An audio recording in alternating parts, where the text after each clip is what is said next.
दिल्ली में आयोजित वीर बाल दिवस कार्यक्रम को इस समय प्रधानमंत्री संबोधित करें, सीधा आपको लेकर चलते हैं। हमारी सिख परंपरा के लिए भावों से भरा जरूर है, लेकिन इससे आकाश जैसी अनंत प्रेरणाएं भी जुड़ी है। वीर बाल दिवस हमें याद दिलाएगा कि शौर्य की पराकाष्ठा के समय कम आयु मायने नहीं रखती। वीर बाल दिवस हमें याद दिलाएगा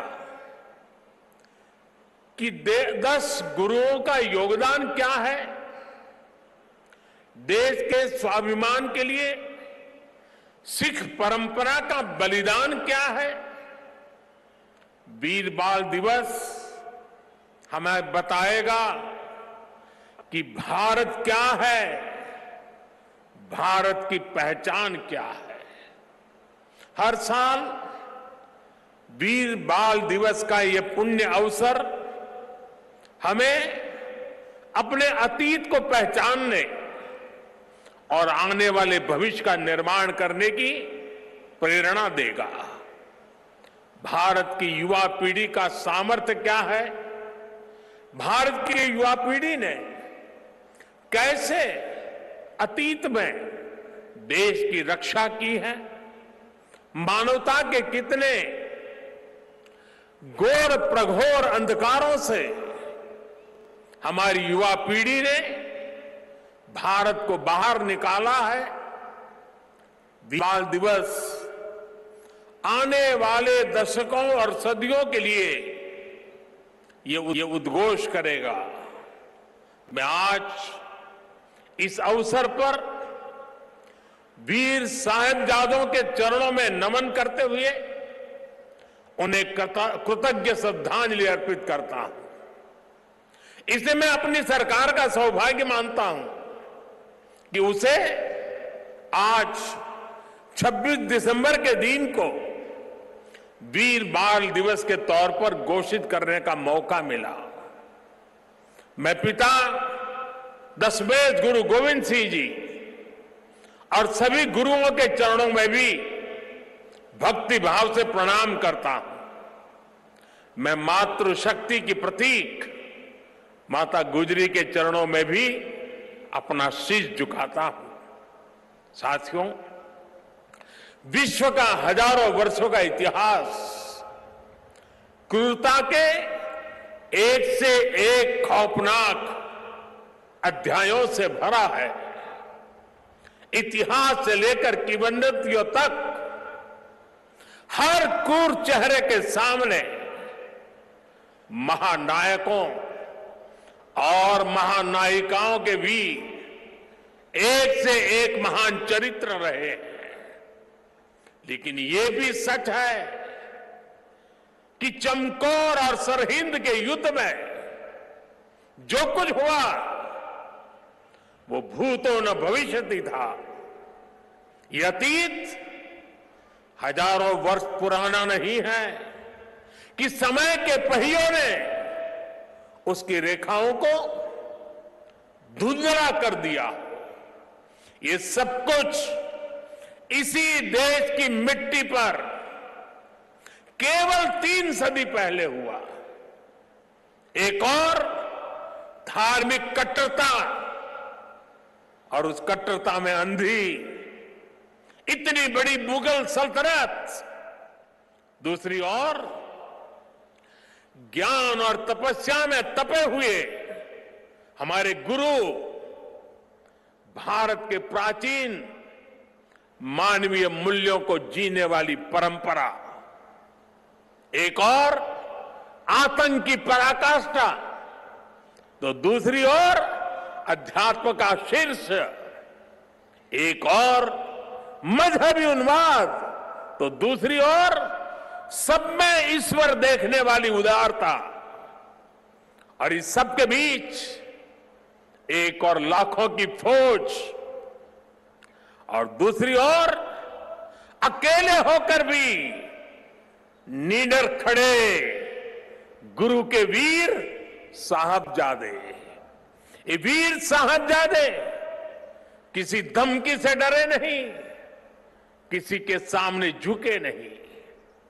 जोरावर सिंह साहब और फतेह सिंह साहब दोनों को दीवार में जिंदा चुनवा दिया गया।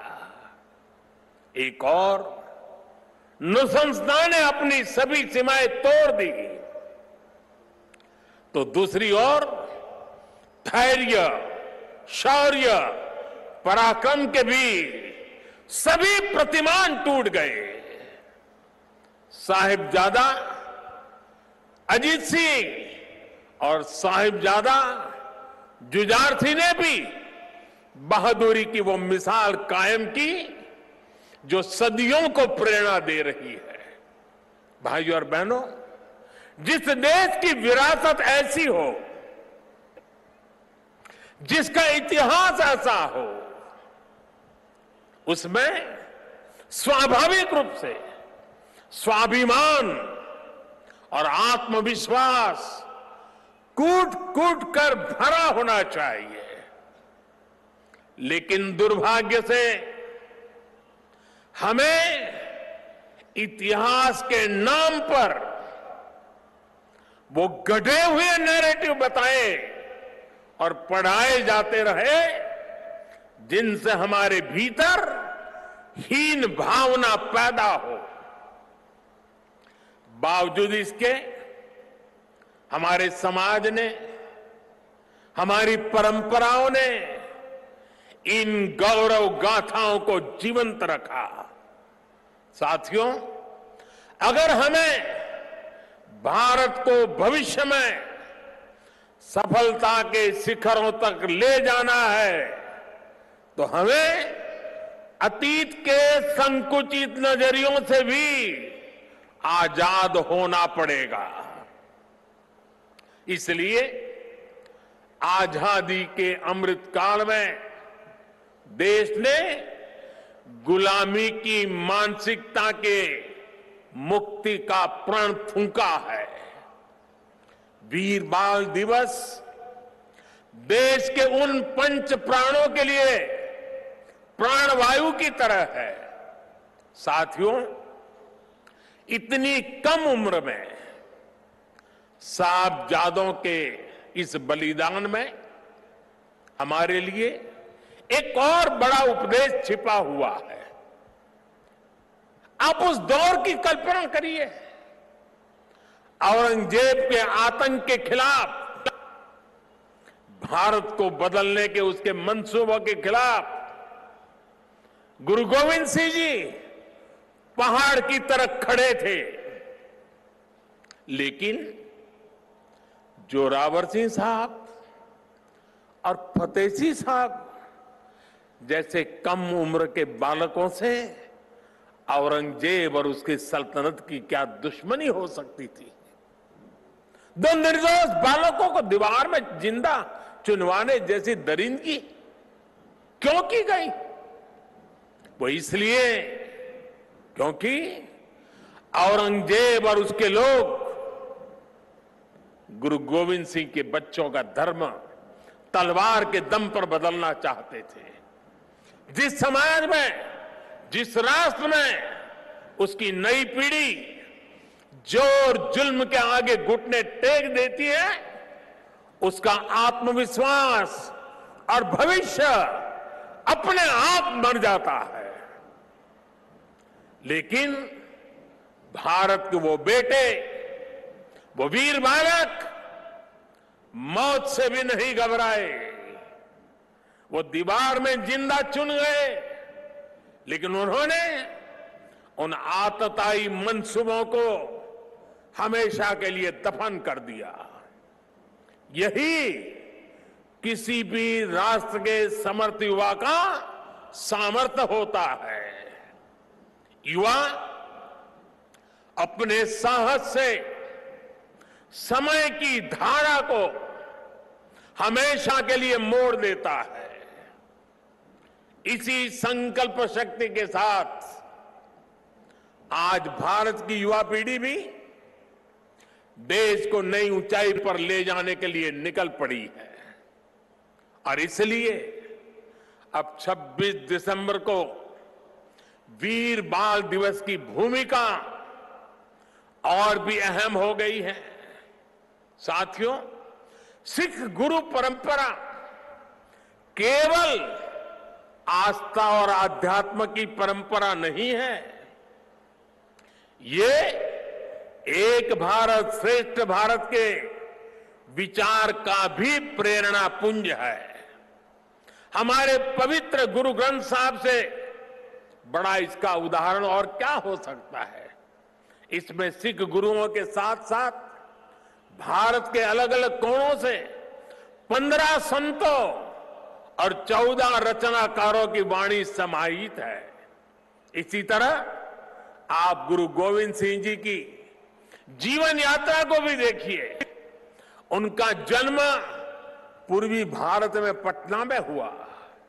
उनका कार्यक्षेत्र उत्तर पश्चिमी भारत के पहाड़ी अंचलों में रहा और उनकी जीवन यात्रा महाराष्ट्र में पूरी हुई। गुरु के पंच प्यारे भी देश के अलग अलग हिस्सों से थे। और मुझे तो गर्व है कि पहले पंच प्यारों में एक उस धरती से भी था, द्वारिका से, गुजरात से, जहां मुझे जन्म लेने का सौभाग्य मिला है। व्यक्ति से बड़ा विचार, विचार से बड़ा राष्ट्र, राष्ट्र प्रथम का यह मंत्र गुरु गोविंद सिंह जी का अटल संकल्प था।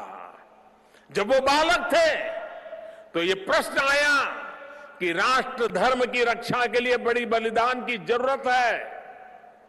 उन्होंने अपने पिता से कहा कि आपसे महान आज कौन है, ये बलिदान आप दीजिए। जब वो पिता बने तो उसी तत्परता से उन्होंने अपने बेटों को भी राष्ट्र धर्म के लिए बलिदान करने में संकोच नहीं किया।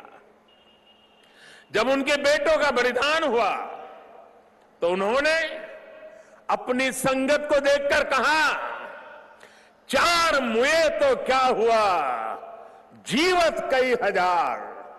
अर्थात मेरे 4 बेटे मर गए तो क्या हुआ, संगत के कई हजार साथी, हजारों देशवासी मेरे बेटे ही है। देश प्रथम, नेशन फर्स्ट को सर्वोपरि रखने की ये परंपरा हमारे लिए बहुत बड़ी प्रेरणा है। इस परंपरा को सशक्त करने की जिम्मेदारी आज हमारे कंधों पर है। साथियों, भारत की भावी पीढ़ी कैसी होगी, ये इस बात पर भी निर्भर करता है वो किससे प्रेरणा ले रही है।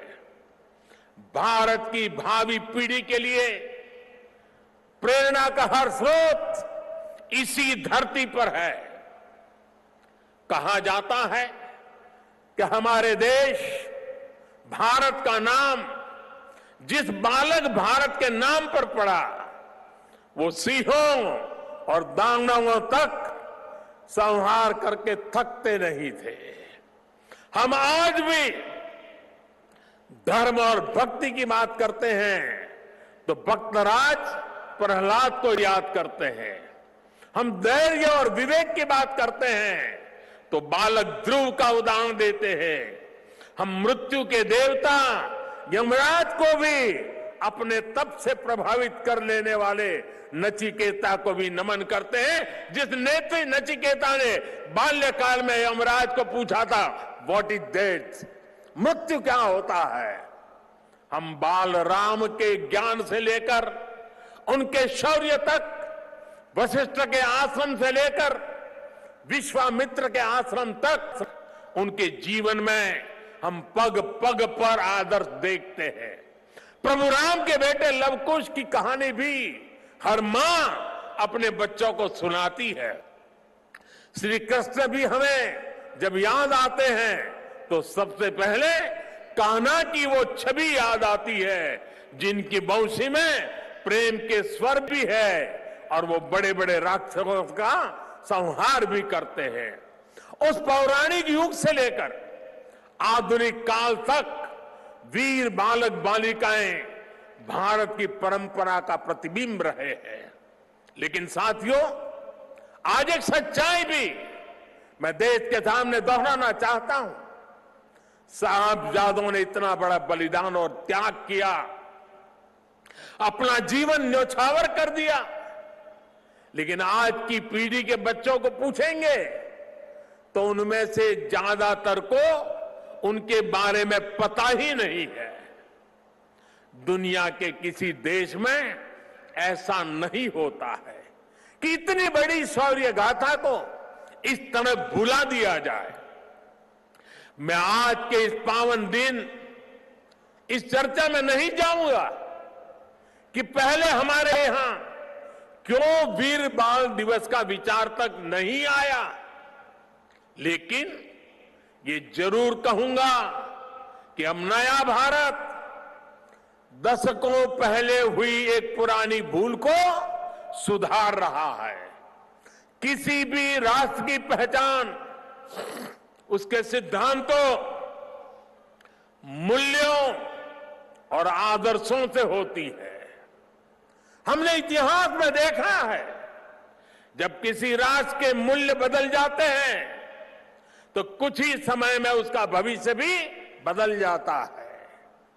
और ये मूल्य सुरक्षित तब रहते हैं जब वर्तमान पीढ़ी के सामने अपने अतीत के आदर्श स्पष्ट होते हैं। युवा पीढ़ी को आगे बढ़ने के लिए हमेशा रोल मॉडल्स की जरूरत होती है। युवा पीढ़ी को सीखने और प्रेरणा लेने के लिए महान व्यक्तित्व वाले नायक नायिकाओं की जरूरत होती है। और इसलिए ही हम श्री राम के आदर्शों में भी आस्था रखते हैं। हम भगवान गौतम बुद्ध और भगवान महावीर से प्रेरणा पाते हैं। हम गुरु नानक देव जी की वाणी को जीने का प्रयास करते हैं। हम महाराणा प्रताप और छत्रपति वीर शिवाजी महाराज जैसे वीरों को बारे में भी पढ़ते हैं। इसलिए ही हम विभिन्न जयंतियां मनाते हैं। सैकड़ों हजारों वर्ष पुरानी घटनाओं पर भी पर्वों का आयोजन करते हैं। हमारे पूर्वजों ने समाज की जरूरत को समझा था और भारत को एक ऐसे देश के रूप में गढ़ा जिसकी संस्कृति पर्व और मान्यताओं से जुड़ी है। आने वाली पीढ़ियों के लिए यही जिम्मेदारी हमारी भी है। हमें भी उस चिंतन और चेतना को चिरंतर बनाना है। हमें अपने वैचारिक प्रवाह को अक्षुण्ण रखना है। इसलिए आजादी के अमृत महोत्सव में देश स्वाधीनता संग्राम के इतिहास को पुनर्जीवित करने के लिए प्रयास कर रहा है। हमारे स्वाधीनता सेनानियों के, वीरांगनाओं के, आदिवासी समाज के योगदान को जन जन तक पहुंचाने के लिए हम सब काम कर रहे हैं। वीर बाल दिवस जैसी पुण्यतिथि इस दिशा में प्रभावी प्रकाश स्तंभ की भूमिका निभाएगी। साथियों, मुझे खुशी है कि वीर बाल दिवस से नई पीढ़ी को जोड़ने के लिए जो क्विज कंपटीशन हुआ, जो निबंध प्रतियोगिता हुई, उसमें हजारों युवाओं ने हिस्सा लिया है। जम्मू कश्मीर हो, दक्षिण में पुडुचेरी हो, पूर्व में नागालैंड हो, पश्चिम में राजस्थान हो, देश का कोई कोना ऐसा नहीं है जहां के बच्चों ने इस प्रतियोगिता में हिस्सा लेकर के साहबजादों के जीवन के विषय में जानकारी न ली हो, निबंध न लिखा हो। देश के विभिन्न स्कूलों में भी साहबजादों से जुड़ी कई प्रतियोगिताएं हुई है। वो दिन दूर नहीं जब केरला के बच्चों को वीर साहिबजादों के बारे में पता होगा, नॉर्थ ईस्ट के बच्चों को वीर साहबजादों के बारे में पता होगा। साथियों, हमें साथ मिलकर वीर बाल दिवस के संदेश को देश के कोने कोने तक लेकर जाना है। हमारे साहिबजादों का जीवन, उनका जीवनी संदेश देश के हर बच्चे तक पहुंचे, वो उनसे प्रेरणा लेकर देश के लिए समर्पित नागरिक बने। हमें इसके लिए भी प्रयास करने हैं। मुझे विश्वास है हमारे एकजुट प्रयास समर्थ और विकसित भारत के हमारे लक्ष्य को नई ऊर्जा देंगे। मैं फिर एक बार वीर साहिबजादों के चरणों में नमन करते हुए इसी संकल्प के साथ आप सभी का हृदय से बहुत बहुत धन्यवाद करता हूं। इंडिया टीवी हर वक्त हर जगह डाउनलोड करने के लिए सर्च करें India TV news Google play store या ऐप स्टोर पर।